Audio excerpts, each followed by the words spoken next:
할렐루야. 밍글라바. 제가 지금 밍글라바 했는데요. 밍글라바는 미얀마어로 안녕하세요라는 인사말입니다. 우리 옆에 계신 분 한번 미얀마어로 한번 인사 나눠보시겠습니다. 시작. 밍글라바. 밍글라바. 쉽죠? 네. 밍글라바. 저는 미얀마에서 사역하고 있는 김선무 선교사입니다. 이렇게 만나 뵙게 돼서 참으로 반갑습니다. 특별히 우리 주님께서 십자가에 못 박혀 돌아가심을 기억하는 이 귀한 밤에 우리 하늘빛 교회 성도님들과 또 그것도 말씀 안에서 교제할 수 있게 되어서 더욱더 감사합니다. 주님께서 십자가에 달려 죽으심으로 저와 여러분을 향한 그 사랑을 확증하셨습니다. 여러분 아멘이십니까? 이 세상 모든 것들이 다 변하고 시들고 영원하지 않지만 그리스도 안에 있는 우리를 향하신 하나님의 사랑은 영원한 줄로 믿습니다. 그 주님의 십자가의 사랑 여러분 늘 기억하시고 그 십자가의 사랑 늘 감사하시고 우리 또한 최후 승리 얻을 때까지 주님 다시 오실 때까지 우리의 본향집에 올라갈 그날까지 주님 더욱 사랑하시는 우리 모두가 되시기를 바랍니다. 제가 미얀마어 한 가지 더 가르쳐 드릴게요. 이번에 좀 길어요. 제가 예수님을 사랑합니다. 이 문장을 미얀마어로 한번 가르쳐 드리겠습니다. 쉽습니다. 미얀마어는요 남자와 여자가 조금 사용하는 표현이 달라요. 남자분들은요 제가 이란 뜻은 쪼노가 합니다. 쪼노가. 남자분들은 쪼노가 하시면 됩니다. 여자분들은요 점마가. 점마가. 남자분은 쪼노가, 여자분들은 점마가. 쉽죠? 미얀마어가요 어순이 한국어 같아요. 그래서 그대로 그냥 가면 됩니다. 제가 쪼노가 점마가 하시죠? 예수님은 미얀마어로 예슈 합니다. 포인트가 있어요. 슈를 끊어주셔야 돼요. 한번 해보실까요? 예슈. 그러면 이미 거의 다 하신 거예요. 제가 예수님을 어떻게 하면 되죠? 쪼노가 예슈. 그러면 된 겁니다. 을을 해야 되죠? 고 하면 돼요. 예슈 고. 예슈 고. 예수님을 사랑합니다. 어떻게 할까요? 치빠레. 치빠레 이렇게 합니다. 치빠레. 칫이란 동사가 사랑하다예요. 바는 공경어, 높임말이에요. 대는 종결어미예요. 그래서 제가 예수님을 사랑합니다. 한번 여러분 미얀마어로 한번 제가 시범 먼저 보여드릴게요. 저 남자니까요. 쪼노가 예슈고 치빠레. 여러분 이제 차례입니다. 시작. 진짜십니까? 정말이십니까? 정말 예수님 사랑하십니까? 아멘. 예수님을 향한 사랑이 날로 더 깊어지시고 넓어지시길 축복합니다. 여러분 성경에 등장하는 많은 하나님의 사람들 가운데 여러분 누구를 참 좋아하십니까? 저는 개인적으로 베드로 참 좋아합니다. 베드로를 왜 좋아하는가 하면 저와 많이 닮았어요. 그래서 좋아합니다. 주님 때문에 주님께서 십자가 고난 당하실 것을 말씀하실 때 주님 안 됩니다. 절대로 주님 십자가에 죽으실 수 없습니다. 이렇게 이야기했다가 인간적인 반응을 보였다가 주님께 아주 혼쭐이 나죠. 사단아, 내 뒤로 물러가라. 혼쭐이 납니다. 이 베드로가 어떤 사람인가 하면 또 겟세마네에서 예수님이 야 우리 같이 깨어서 기도하자.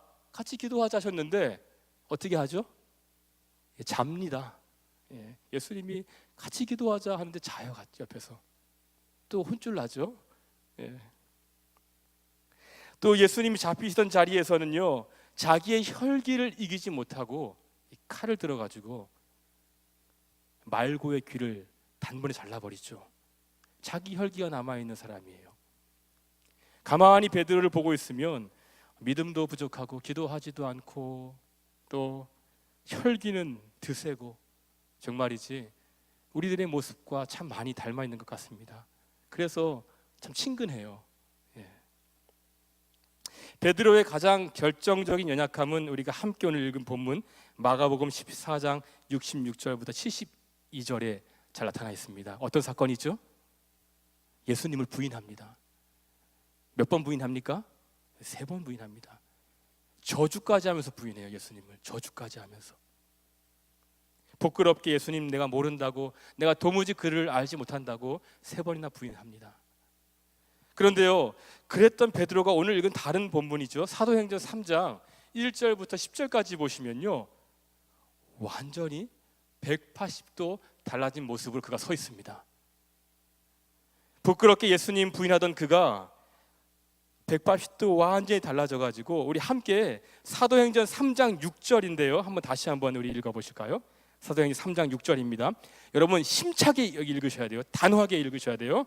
담대하게 읽으셔야 돼요. 시작. 이르되 은과 금은 내게 없거니와 내게 있는 이것을 내게 주노니 나사렛 예수 그리스도의 이름으로 일어나 걸으라 하고. 한 번 더 읽어볼까요? 시작.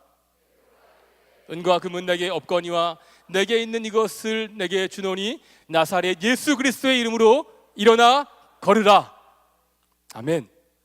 달라졌죠. 베드로가 달라졌어요. 부끄럽게 예수님 부인하던 그가 담대하게 예수님 증거하는 사람으로 완전히 뒤바뀌었습니다. 주 안에서 사랑하는 하늘빛 교회 성도 여러분, 대체 베드로에게 어떤 일이 일어난 것입니까? 어떤 사건이 베드로를 완전히 뒤바꿔버린 것입니까? 바로 성령님께서 그에게 임하신 것입니다. 성령님께서 베드로에게 충만하게 임하셔서 그의 모습을 완전히 바꿔놓으신 겁니다. 사도행전 1장 8절에 예수님께서 승천하시기 직전에 제자들에게 한 가지 약속을 하시죠. 어떤 약속입니까? 성령님이 너희에게 임하시겠다는 겁니다. 그분이 오시겠다는 겁니다. 사도행전 1장 8절에 보시면, 제가 한번 읽어보겠습니다. 오직 성령이 너에게 임하시면 너희가 권능을 받고 예루살렘과 온 유대와 사마리아와 땅끝까지 이르러 내 증인이 되리라 하시니라. 오직 성령이 임하시면 너희가 다이나마이트 같은 엄청난 능력을 소유한 예수님의 제자가 된다는 것입니다. 이 약속을 주시죠. 이 약속대로 오순절날 다락방에 성도들이 모여 기도할 때에 주님 약속하신 대로 성령님이 오셨어요. 그냥 오시지 않았어요. 충만하게 임하셨습니다. 여러분, 주님은 약속하신 것은 반드시 이루시는 분이십니다. 여러분 믿으시기 바랍니다. 여러분 이 세상에 우리 주님이 주신 약속이 있으십니까? 어떤 약속이 있으세요? 저도 개인적으로 참 주님께 받은 약속들이 많이 있습니다. 그 가운데 하나는 제가 청년 때 2005년도에요.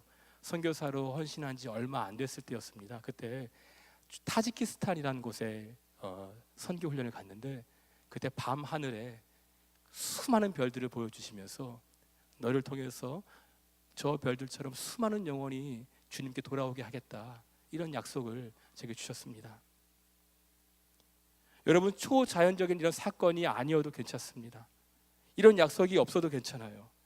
성경을 읽으시다가, 우리 목사님의 설교를 들으시다가 특별히 내 마음에 부딪혀오는 말씀이 있을 때, 여러분 그것이 바로 주님이 내게 주시는 약속입니다. 찬양 부르실 때요, 찬양 부르실 때 특별히 어떤 말씀에 근거한 가사가 내 마음을 울릴 때가 있죠. 여러분, 주님이 내게 주시는 약속입니다. 어떠한 어려움과 고난이 있더라도요, 내게 주신 주님의 약속이 있으면 우리는 이길 수 있습니다. 여러분, 주님의 약속을 붙잡고 걸어가는 인생은 반드시 승리하게 되어 있습니다. 평생에 여러분, 그러므로 주님의 주신 약속 사모하시고요, 이미 받은 약속이 있으시면요, 좀 더디 보이십니까? 이루어지기까지? 아니요, 이제 머지 않았습니다. 끝까지 그 약속 붙잡고 걸어가시면 세상에 줄 수 없는 평안과 위로와 기쁨과 영광을 곧 누리게 되실 것입니다. 우리 하늘빛교회 성도님들, 이 약속을 붙잡고 현재의 고난과 어려움 넉넉히 이겨나가시는 믿음의 성도들 다 되시기를 바랍니다. 여러분, 예수님께서 십자가에 죽으시고요, 부활하시고 승천하시고 다 끝이 난 건가요? 아니죠. 예수님 우리와 동떨어져 계신 분이 아니십니다. 지금 우리와 함께 계세요. 성령으로 우리와 함께 하십니다. 여러분, 이 사실을 믿으시기 바랍니다. 주님이 우리와 함께 하세요. 한번 따라해 봐 주시겠습니까? 내 안에 성령님이 계십니다. 그분은 결코 떠나지 않으십니다. 아멘이십니까? 결코 떠나지 않으세요. 약속하셨어요. 내가 너희를 고아 가처럼 내버려 두지 않으시겠다고요. 여러분, 성령님이 우리 안에 계십니다. 그 증거가 무엇입니까? 고린도전서 12장 3절에 보시면 하반절에 또 성령으로 아니하고는 누구든지 예수를 주시라 할 수 없다 하였습니다. 그러니까 예수님이 나의 구주십니다 하고 고백하는 것은 내 자아가 하는 것이 아니라는 거죠. 우리 안에 계신 누가요? 성령께서 고백하게 하시는 것입니다. 여러분, 허나 성령님이 우리와 함께 하시는 것만으로는 우리가 담대한 예수님의 증인으로 생명력 있는 그리스도인으로 이 땅을 살아갈 수가 없습니다. 무엇이 필요하죠? 성령의 충만함을 받아야 합니다. 성령 충만해야 해요. 성령께서 위로부터 다시 우리에게 충만하게 임하셔야 합니다. 성령의 내주하심만으로는 우리가 만족하면 안 됩니다. 성령의 위로부터 임하시는 능력을 사모하셔야 돼요. 간절히 구하셔야 합니다. 사도행전에 보시면요, 많은 인물들 등장합니다. 베드로, 요한, 스데반, 빌립, 그렇죠? 사도 바울, 바나바, 이런 충성된 주님의 제자들이 주님 분부대로 예루살렘, 온 유대, 사마리아, 당시 땅끝이라 여겨졌던 로마까지 나가서 복음을 전합니다. 수많은 영혼들이 회개하고 주님께 돌아오는 구원 역사가 사도행전에 기록되어 있습니다. 그런데 여러분, 사도행전의 이 주인공, 실제 주인공은 사람이 아닙니다. 베드로, 바울, 빌립, 그들이 한 것이 아닙니다. 사도행전 주인공이 누구십니까? 누구시죠? 성령님이십니다. 그래서 사도행전을 가리켜 이렇게 이야기하죠. 성령 행전이다, 이렇게 이야기합니다. 선교의 주체, 문 영혼들이 회개하고 예수를 영접하도록 이끄시는 분은 바로 지금 우리 안에 계시는 성령님이신 줄 믿습니다. 그러면 베드로와 사도 바울, 이런 사람들은 무엇인가요? 그분의 도구죠. 그분의 도구입니다. 그저 성령께서 편안하게 일하실 수 있도록 성령으로 충만했던 주님의 도구에 불과했던 것입니다. 저희 가정은 2017년 3월 26일, 날짜도 잊혀지지 않습니다. 정확한 날짜가 기억이 나요. 지금도 미얀마 양곤 공항에 입국을 했습니다. 지난 2년 동안 미얀마 제1의 도시인 양곤에서 언어 훈련과 현지 적응 훈련을 잘 마치고 저희를 파송한 선교 본부로부터 2달간의 그 시간을 허락받아서 한국에 지난 3월 8일에 잠시 방문을 하게 되었습니다. 그동안 저희 가정을 위해서 기도해 주셔서 감사하고요. 또 미얀마 영혼들을 위해서, 그 땅의 복음화를 위해서 주야로 모일 때마다 기도해 주신 것 참 감사하고, 또 귀한 선교헌금으로 흘려보내 주신 것도 감사합니다. 이 자리를 빌어서 진심으로 우리 담임 목사님과 또 원 성도님들에게 감사의 마음을 전합니다. 2년 동안 저희 부부와 2딸 이래와 이한이가 낯선 이방 땅에서 잘 적응할 수 있었던 것은 성도님들의 기도 덕분이었습니다. 흘려보내 주신 사랑 때문이었습니다. 여러분들 기도해 주셔서요, 그 기도가 하늘의 문을 열고 저희 가정 가운데 은혜로 임했습니다. 그것이 저희 가정을 2년 동안 잘 지낼 수 있도록 이끌어 주셨다고 믿습니다. 주님이 저희를 보내신 땅 미얀마, 여러분 혹시 아시나요? 잘 아시는 분 계신지 모르겠습니다. 제가 잠깐 소개를 해드리겠습니다. 미얀마 면적은요, 남북한 합친 것의 3배 정도 됩니다. 크죠? 인구는 2018년 통계로 한 5,300만 명 정도 추산합니다. 우리는 단일 민족이잖아요. 반면에 미얀마는 정부가 공식적으로 인정한 종족 수만 해도 130종족이 넘습니다. 아주 많이 다양한 종족이 함께 모여 살아요. 그 가운데 가장 다수 종족, 인구의 70%를 차지하는 버마 종족입니다. 그래서 미얀마를 옛날에 뭐라고 불렀죠? 버마라 불렀죠. 그런 이유가 있습니다. 버마 종족이 제일 다수기 때문에 버마라고 불렀습니다. 근데 1989년에 국명을 버마에서 미얀마로 개칭을 했어요. 현재는 미얀마라고 이렇게 일반적으로 부르는 것이 일반화가 되었습니다. 미얀마의 기후는요 3계절이 있습니다. 3계절이 있습니다. 한국은 4계절이잖아요. 미얀마는 3계절이 있는데요. 3월부터 6월까지, 그러니까 지금 미얀마 계절 날씨입니다. 40도가 넘어요. 예. 3도, 4도. 제가 미얀마에 있을 때 45도까지 봤습니다. 예. 머리가 뜨끈뜨끈합니다. 정말 제일 더울 때예요. 그리고 7월부터 10월까지는요 비슷하게 뜨끈뜨끈한데요, 비까지 억수로 내립니다. 우기라고 하거든요. 비가 많이 내리는 더운 계절 우기가 있고요. 또 마지막으로 11월부터 2월까지 이 시기를 미얀마 사람들은 겨울이라 불러요. 실제로 추워해요. 파카 입고요, 모자 쓰고 장갑 껴요 이 시기에. 그런데 한국 사람인 제가 느끼기에는요 그냥 조금 덜 더운 여름입니다. 그러니까 늘상 더워요. 미얀마 늘상 덥습니다. 날씨가 덥다 보니까 미얀마 사람들 그 일상복이 아주 심플합니다. 심플해요. 남자들 특히 일상복 보시면요 아주 간소해요. 상의는요 흰색 러닝 셔츠 입습니다. 일상복이죠. 일반 서민들이요 러닝 셔츠. 오래 입어가지고 누래요. 구멍 송송 났습니다. 개의치 않습니다. 그냥 입고 다닙니다. 저도 그거 입고 다녔습니다. 하의는 미얀마 전통 의상인 빠소라고 하는 치마 형식의 복장을 입습니다. 저희가 봐도 치마 같아요. 그냥 상상해 보세요 여러분.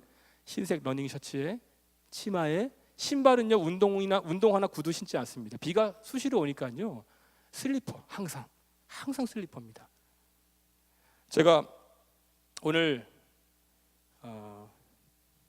이 자리에 그 미얀마 일상복 입고 오려고 했어요. 근데 생각을 해보니까요 내가 흰색 러닝 셔츠를 입고 나름 깨끗한 거 찾아서 입고 설령 치마 입고 슬리퍼를 깨끗이 신는다 할지어 해도 은혜가 안 되겠다 싶더라고요. 그래가지고 제가 오늘 오랜만에 양복을 이렇게 입고 왔습니다. 미얀마에도 여러분 예수 믿는 사람들이 있을까요? 있습니다.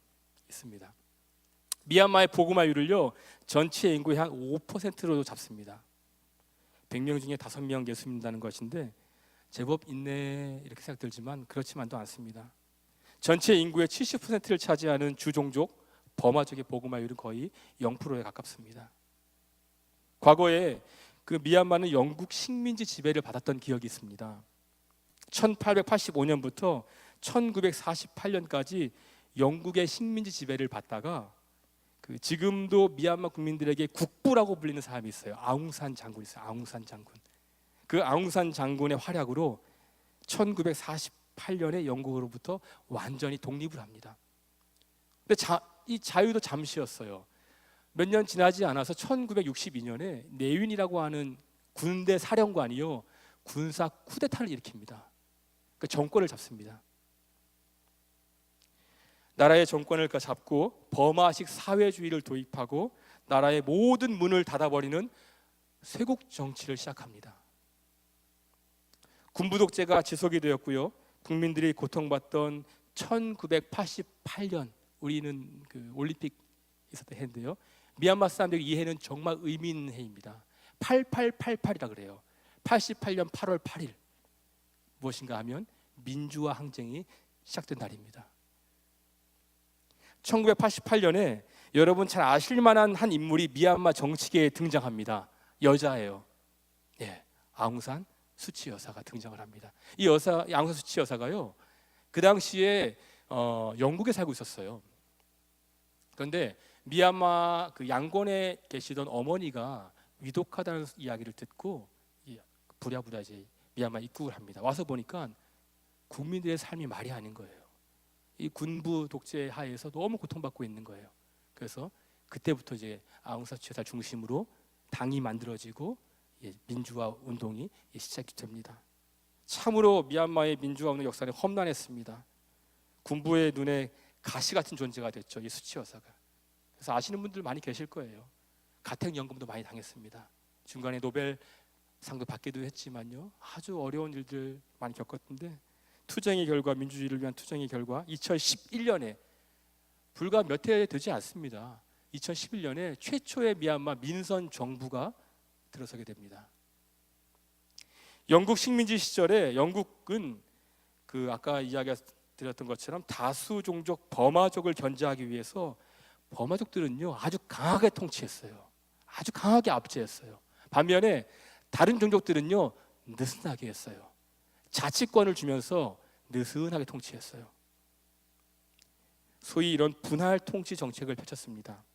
그래서 미얀마의 초기 선교사들은요 접근하기 어려운 버마족이 아니라 다른 소수 종족의 공동체로 그 당시 찾아가서 복음을 전하기 시작했습니다.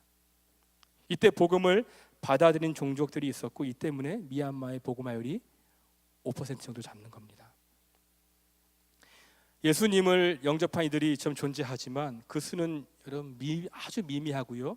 현재 미얀마 전체 인구의 89% 10명 중에 9명은 불교 신자입니다. 아주 독실해요. 나름 경건하고요.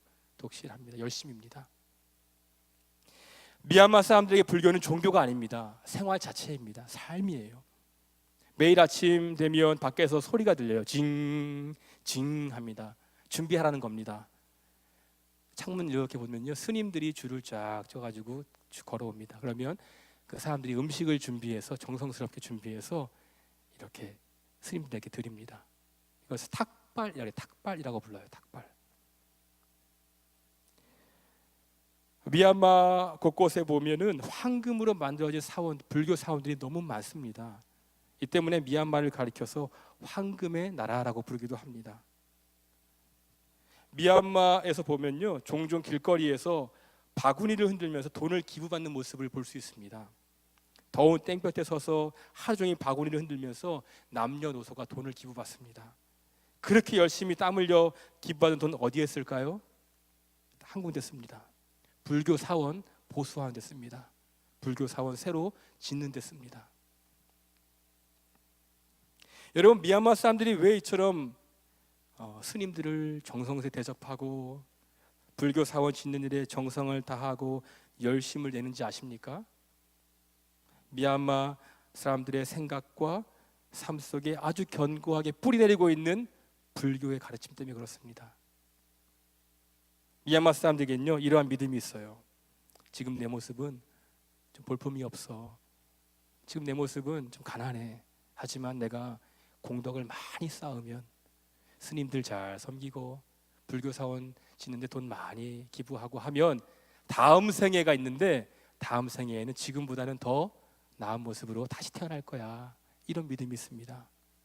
제가 이 얘기를 하니까 어떤 교회에서 아멘 하시더라고요. 아멘 하시면 안 되죠. 어떤 교회에서 아멘 하세요. 깜짝 놀랐습니다. 예. 예. 여러분, 그런 게 어디 있습니까? 다음 생애가 어디에 있습니까? 다음 생애가. 히브리서 9장 27절입니다. 한 번 죽는 것은 사람에게 정해진 것이요 그 후에는 심판이 있습니다. 여러분 믿으십니까? 우리가 단 한 번 주어진 이 땅에서의 삶을 사는 동안에 진리이신 예수님을 구주로 영접한 사람은요 영원한 천국으로, 이 복음을 거부하고 예수님을 영접하지 않은 사람은 영원한 지옥으로 가는 거, 이것이 진리입니다. 이 진리, 이 복음을 알지 못하고 믿지 않는 미얀마 사람들은 오늘도 결코 이루어지지 않을 헛된 소망, 그 헛된 믿음, 그거 붙들고 열심히 땀 흘리고 수고하며 살아갑니다. 볼 때마다 얼마나 불쌍하고 안타까운지 모릅니다. 이러한 불교의 가르침과 세계관은 마치 천홍성 같던 여리고성처럼 미얀마를 덮고 있습니다. 덮어서 저들로 하여금 복음을 받아들이지 못하도록, 복음을 믿지 못하도록, 그래서 미얀마 영혼들이 영원한 지옥불로 향해 가도록 복음의 걸림돌, 장애물이 되고 있습니다. 그럼에도 불구하고 하나님께서 여러분 미얀마 사람들 사랑하실까요? 안 사랑하실까요? 사랑하실까요? 안 사랑하실까요? 사랑하십니다. 하나님 저희만 사랑하실까요? 아니요. 하나님 열방의 하나님이십니다. 하나님 세계 열방에 흩어져 있는 주님의 백성들을 지금도 바라보고 계시고 그들을 사랑하세요. 미얀마 영혼들 가운데, 미얀마 땅 가운데 하나님이 역사하고 계신 그 증거가 하나 있습니다. 제가 말씀해 드릴게요. 저희가 다음 저희 가정은요 다음 달 5월 13일에 다시 미얀마에 가게 됩니다. 돌아가게 되면요 2년 동안 지냈던 미얀마 제1의 제일 큰 도시 대도시 양곤이 아니라 미얀마 중부에 위치한 삐누린이라고 하는 지방 도시로 이동을 해서 본격적으로 복음 전도와 교회 개척 사역을 할 계획이 있습니다. 저희가 앞으로 살아가게 될 삐누린이라는 지역은 미얀마 제2의 도시 만달라에 속해 있는 도시인데요. 인구가 약 25만 명 정도 됩니다. 특징이 있다면요. 도시가요. 해발 1000m 위에 있습니다. 1000m 위에 위치한 도시입니다. 현재 미얀마에서 사역하는 한국 선교사님들은요. 미얀마 선교사 협회에 공식적으로 가입한 가정 수만 하면 한 140가정, 150가정 정도 됩니다. 근데 이들 대부분은요. 양곤이나 만달라이 같은 대도시에서 이제 거주하며 사역을 합니다. 1990년 중반에 한국 선교사가 처음 미얀마에 갔습니다. 처음 미얀마에 들어간 이래로 지금까지 양곤에서 거주하면서 사역할 수밖에 없었어요. 그럴 수밖에 없는 것이 양곤 이외의 다른 지방에는 외국인이 거주하는 것이 엄격하게 제한이 되었었기 때문입니다. 그런데 미얀마의 민선 정부가 나라의 성장과 발전을 위해서 외국 기업과 투자자들에게 본격적으로 문을 열기 시작하면서 선교사들 사이에 작년부터인가요? 얼마 되지 않았어요. 선교사들 사이에 지방으로 이동하는 가정이 한 가정씩 생기기 시작했습니다. 가만히 보니까요 하나님의 역사였어요. 선교사님들 모여서 두 달에 한 번씩 모이는데요. 최근에 가장 이슈가 이 이야기입니다. 하나님이 일하고 계시다. 미얀마 땅 전역으로 선교사를 보내고 계시다. 저희들도 이러한 또 흐름에 또 동참해서 삐누린이라고 하는 지방 도시로 이동을 하게 된 것입니다. 물론 여전히 양곤이나 만델라이 같은 대도시들과는 달리 저희 가게 되는 삐누린 같은 지방 도시들은 선교사가 지내기에는 제약들이 여전히 많이 있습니다. 거주하기 쉽지 않고요. 특별히 어린 자녀들이 있으면 참 가기가 좀 어려운 지역들입니다.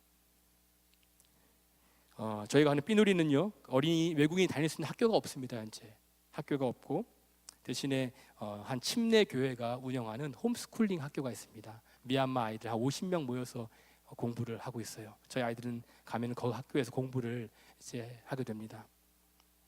저도 그리고 저희 아내도 연약한 인간이다 보니까 삐누리는 곳에 가기까지 이런저런 고민이 있었고 또 무엇보다 어린 두 딸 때문에 고민이 된 것이 사실입니다. 그런데 작년 2018년 7월 8일 늦은 밤, 전 날짜 기억하는 거 참 좋아해요. 메모해놨습니다. 정확히 그 정확한 날짜입니다. 2018년 7월 8일 늦은 밤 하나님께서 제 마음에 약속을 또 한 가지 주셨어요. 창세기 22장 사건으로 약속을 주셨습니다. 창세기 22장에는 우리가 잘 아는 사건이 하나 기록이 되어 있습니다. 바로 하나님께 아들을 드린 아브라함의 순종입니다.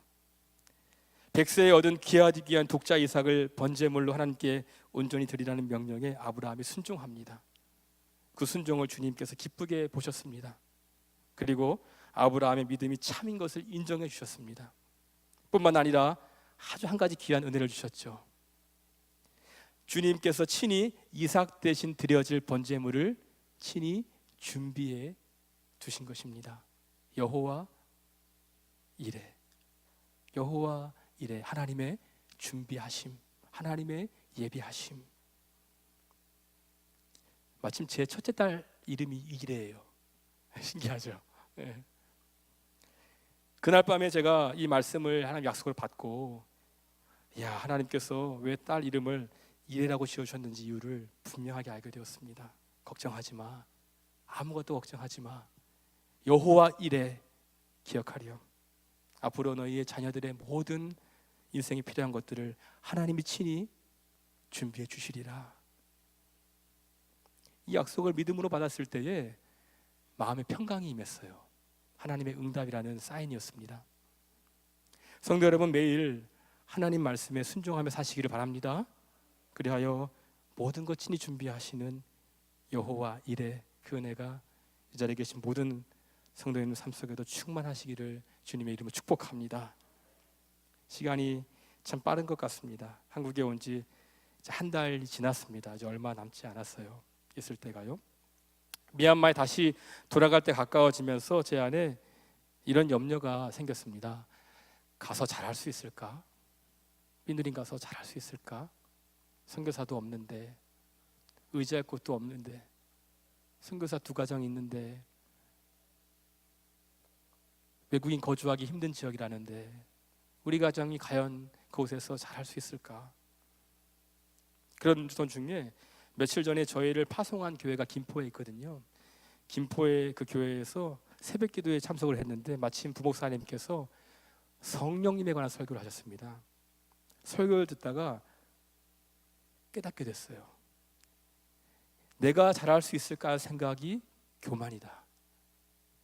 사역은 내가 하는 것이 아니다. 선교는 성령님이 하시는 것이다. 나는 그저 성령님이 언제라도 편하게 일하실 수 있는 도구가 되면 족하다. 그러기 위해서는 쉬지 않고 성령 충만을 사모해야 한다. 여러분, 그렇습니다.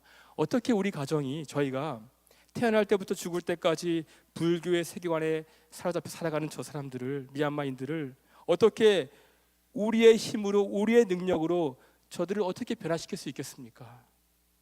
설령 우리가 미얀마어가 유창한다 해도, 그래서 그들의 언어로 복음을 자유롭게 말할 수 있다 할지언정 그것만으로 저들을 회개로 이끌고 예수님을 영접하도록 우리 힘으로 할 수 있겠습니까? 우리의 힘과 능으로는 결코 할 수 없습니다. 성령님께서 하셔야 합니다. 성령님이 하셔야 합니다. 고린도전서 2장 4절에 내 말과 내 전도함이 설득력 있는 지혜의 말로 하지 아니하고 다만 성령의 나타나심과 능력으로 하여. 할렐루야. 성령의 나타나심과 능력. 그 새벽에 기도하다가 깨닫게 됐어요. 하나님 앞에 교만한 것들을 회개하였습니다. 여러분, 저희 가정 위해서 지금까지도 많이 기도해 주셔서 감사하고요. 앞으로도 기도해 주실 때에 늘 첫 번째는 이것입니다. 여러분, 김선무 선교사, 이지은 선교사 일에 둘째 이한이 늘 성령으로 충만하게 해주세요. 성령 충만하게 해주세요. 기도해 주시기 바랍니다. 성령 충만하지 않고는요, 악한 권세가 붙잡고 있는 저 선교지에서 승리할 수가 없습니다.